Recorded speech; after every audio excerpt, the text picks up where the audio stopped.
भगवान शंकर की कथा वर्णन करती है कि शिवजी पे चढ़ी हुई भस्म को 5 नामों से जाना जाता है। कितने नाम है भस्म के? जम के बोलो जरा। 5 नाम। पहला, भगवान शंकर पर चढ़ी हुई भस्म को लोग विभूति भी कहते हैं। विभूति, विभूति का मतलब क्या होता है? ऐश्वर्य। विभूति का मतलब होता है ऐश्वर्य।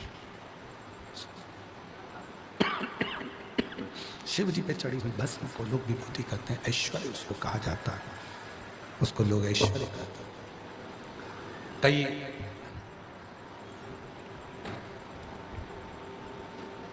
कई माताएं कहती हैं कि गुरुजी क्या महिला सिर पर भस्म लगा सकती है?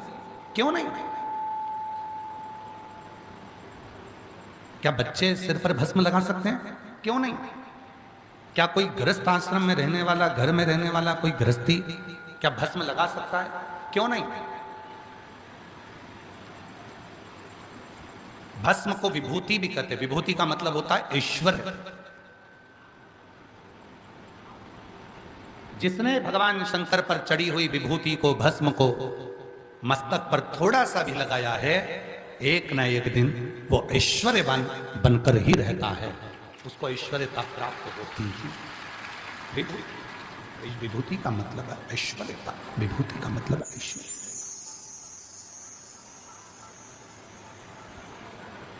उसको ऐश्वर्य प्राप्त हो जाता है।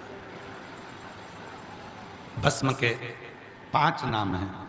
पहले नंबर पर है विभूति, मतलब ऐश्वर्य देने वाले।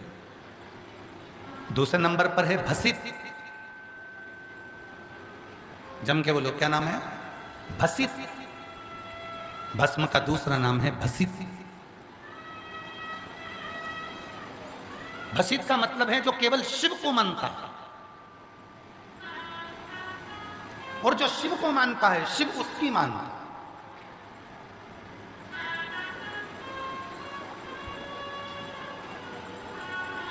चलो एक सरल भाषा में समझिएगा।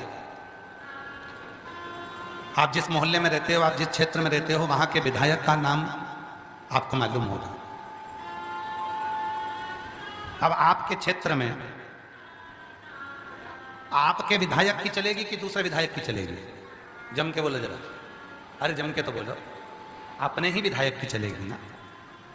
आपके क्षेत्र में आपके कलेक्टर की चलेगी कि दूसरे कलेक्टर की चलेगी? जम के बोलो जल्दी से। अपने कलेक्टर।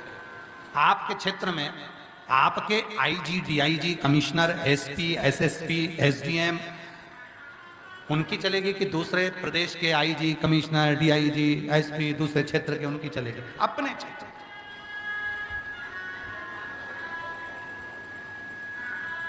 इसलिए भस्म का एक नाम है भसित।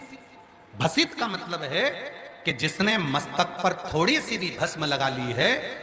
भस्म का एक नाम है भसित, मतलब जिसने थोड़ी सी भी भस्म को धारण कर लिया है, अब उसके ऊपर किसी की नहीं चलेगी, चलेगी तो केवल देव अधिदेव महादेव की चलेगी। भसित किसी दूसरे की नहीं चलती, किसी दूसरे की नहीं चलती, चलेगी तो केवल शिव की चलती।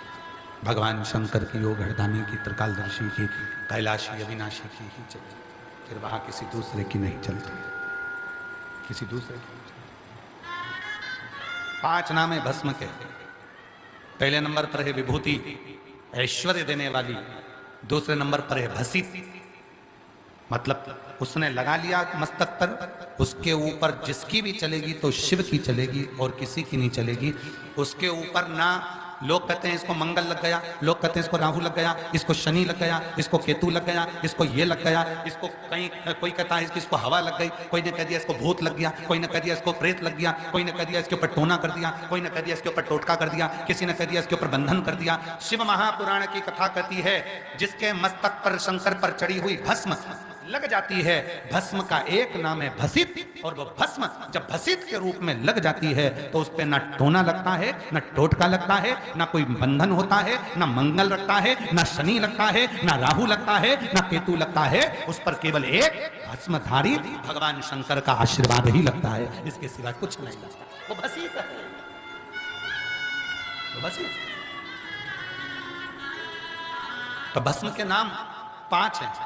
पहले नंबर पर जम के बोलो, जम के आवाज नहीं है, विभूति, जम के बोलो विभूति। दूसरे नंबर पर भसित, तीसरे नंबर पर भस्म।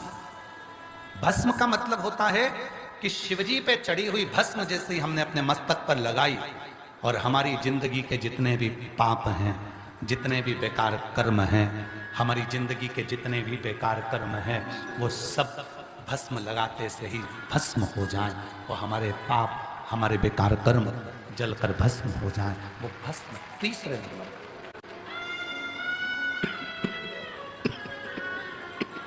वो तीसरे नंबर भस्म। और भस्म का चौथा नाम है छाप। अब 3 नाम आपको मालूम पड़ गए हैं, सभी लोग बोलेंगे भस्म के 5 नाम में से 3 नाम। पहला, सारे पंडाल में से आवाज आना चाहिए, पहला विभूति, दूसरे नंबर पर भसित और तीसरे नंबर पर भस्म। अब चौथा नाम आ रहा है भस्म का छाप। भस्म का चौथा नाम है छाप। जो विपदा आती है, आपदा आती है, जितनी विपदा, जितनी आपदा हमारे ऊपर आती है, अगर हमने भस्म छाप मस्तक पर धारण कर कर रखी है तो हमारी आपदा, हमारी विपदा छार छार हो जाती है, समाप्त हो जाती है। उस भस्म का चौथा नाम छाप। भस्म का चौथा नाम छाप। आपदा को, विपदा को छार छार कर देना, आपदा को, विपदा को छारित कर देना, छार छार कर देना। चौथा नाम छार। फिर से बोलेंगे 4 नाम, पहला, दूसरा भसित, तीसरा भस्म, चौथा छाप। मस्तक पर भस्म आई तो उसका चौथा नाम है छाप। हमारी आपदा को, हमारी विपदा को, हमारे आने वाली परेशानियों को, हमारे आने वाली बीमारी को, हमारे आने वाले रोग को, हमारी आने वाली तकलीफ को पहले ही वो छार छार कर दे, उसका नाम है भस्म, जिसको हम छार भी कहते हैं। और भस्म का चौथा नाम है, भस्म को 5वें नाम से पुकारते हैं। चौथा नाम छार हो गया, 5वां नाम है भस्म का रक्षा। भस्म का 5वां नाम है रक्षा।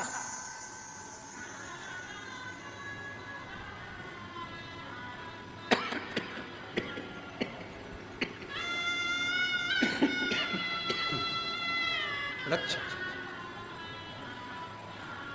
ये भस्म का 5वां नाम है रक्षा।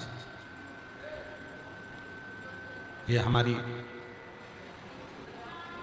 परिवार में, कुटुंब में, रिश्तों में, नातों में, अपनों में, दुनिया की दृष्टि से, दुनिया के क्लेशों से, दुनिया की नजर से हमारी रक्षा करती है। बस इसीलिए शिव महापुराण के उमा संहिता में आता है, भगवान शिव पार्वती जी से कहते हैं, पार्वती सुनो, हे जगतजननी, हे पार्वती, मेरे तन पर चढ़ी हुई भस्म पुरुष, स्त्री, बच्चा, बूढ़ा, नाग, किन्नर, गंधर्व, पशु, पक्षी जब अपने ऊपर धारण कर लेता है तो उसकी रक्षा का भार मेरा स्वयं का हो जाता है। स्वयं।